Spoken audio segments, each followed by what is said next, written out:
Pois não. Ô, Vitor, boa noite. Boa noite. Eu sou técnico do município e eu estou com uma pergunta aqui sobre restos a pagar. Como informar no SIGA e se os campos de função e subfunção vai continuar, vai excluir? Pronto. Por favor.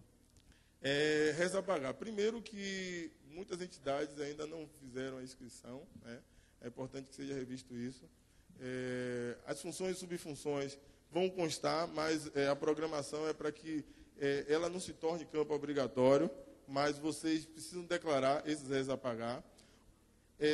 Outra questão importante a respeito, que no mês de janeiro, quando as entidades encaminham o movimento contábil, também precisam, na movimentação contábil de janeiro, referente aos restos a pagar que foi citado, dizer no item lá de movimento de abertura, os saldos que vieram de outros exercícios, porque se não for declarada essa inscrição de restos a pagar, lembrando que, só para falar um pouquinho do histórico do nosso restos a pagar, as entidades, vocês da contabilidade que vinham declarando no SIGA restos a pagar, não sei se vocês se lembram, que para que vocês encaminhassem os restos a pagar, era só via movimentação contábil. Por quê?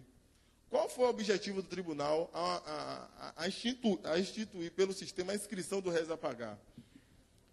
Como como o restos a pagar é fruto de um empenho, de uma despesa que foi empenhada e não foi paga, independente de ser liquidado ou não, e o SIGA começou efetivamente em janeiro de 2010, não tínhamos os históricos dos outros orçamentos para que conseguíssemos visualizar os empenhos que foram liquidados e não foram pagos. E aí o que é que o colega Luiz Carlos Lucas está questionando? Que, Vitor, e a função subfunção?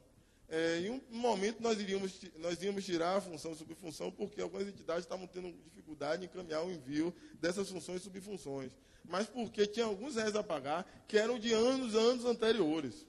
Os restos a pagar de anos anteriores pode ser encaminhado via movimento contábil. Agora, já que vocês têm os empenhos que foram liquidados e que não foram pagos do ano passado para esse ano, vocês têm como encaminhar, porque o orçamento está lá cadastrado nas suas respectivas funções e subfunções. Tá? Em algum momento houve a possibilidade de retirar a função e subfunção, mas já tem muitas entidades que já estão conseguindo mandar dessa forma. Aí, de repente, a gente pode ver o caso concreto da dificuldade que vocês estão tendo para encaminhar, mas a ideia é que ele deixe de ser de campo obrigatório, que vai facilitar bastante. Mas continua ainda assim os campos de funções e subfunções. Chegou mais uma pergunta de Leonardo Diniz. Reconhecimento de dívida, restituição de despesas, como lançar no SIGA, se lá apenas consta como base legal os artigos 24 e 25 com seus incisos.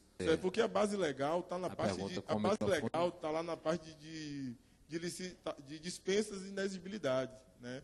Então, eu não sei se a pessoa quer lançar essas restituições do ponto de vista de execução orçamentária ou se quer declarar o ato jurídico, né? Porque lá, na verdade, quando o técnico encaminha a execução orçamentária da receita ou da despesa, tem a possibilidade de colocar das opções de estorno, enfim, de tanto um quanto o outro, e que essa parte da base legal, a parte da base legal é a parte dos atos jurídicos. Na parte de... já aproveitei... pois não. Temos mais uma pergunta agora do excelentíssimo prefeito de Alcobaça. Rapidinho, porque eu acho que o colega vai... Tem outro lá? Vamos lá, então. É o ato jurídico mesmo. No caso da dispensa e inexigibilidade, como que eu vou lançar um reconhecimento de dívida, uma restituição de despesa? Como que eu vou fundamentar isso legalmente? Pronto, olha só.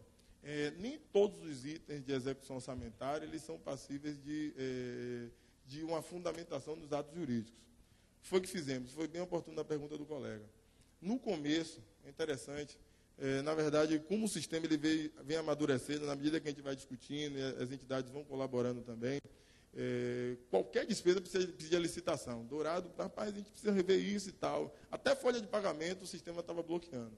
E aí o que foi que nós fizemos? Estudamos alguns elementos que não reclamavam efetivamente a licitação, a dispensa de inexigibilidade. Então, tiramos a folha de pagamento, os encargos, a amortização da dívida, a parte de indenizações, a parte de restituições, enfim.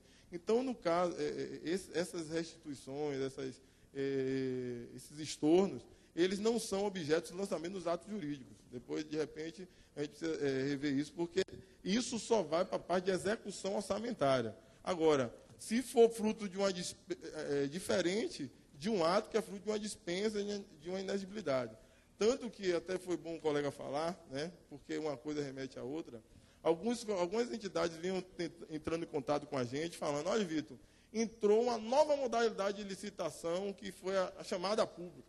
Nova modalidade, e às vezes, alguns questionamentos são feitos com tanta veemência, que se de repente a pessoa fala, olha, você não é Vitor, você não é Dourado, você não é Conceição, é capaz, rapaz, realmente, eu não sou Vitor mesmo, não. E, na verdade, o que a gente observou, que o chamamento público é uma metodologia, não é uma nova modalidade. E aí, atualizamos, né, como o colega bem pontuou, às vezes a mudança da legislação acontece de uma forma que, por mais que nós estejamos debruçados no dia a dia, é importante que o retorno da entidade contribua para esse processo nosso de atualizações. E aí incluímos mais um inciso nessa parte de dispensa de inexigibilidade, porque não tínhamos incluído o inciso oriundo dessa discussão do chamamento público, por conta do programa de agricultura familiar, etc. e tal, que o artigo 24 teve um inciso incluído e nós colocamos lá. Então, entrou lá na temática da dispensa e não é uma nova modalidade. Portanto, quando se trata desses itens, como o colega citou, de execução orçamentária, ele não é objeto ali de ato jurídico, e sim da execução orçamentária. Então, não precisa cadastrar, porque o sistema vai recepcionar. Tá? Bom,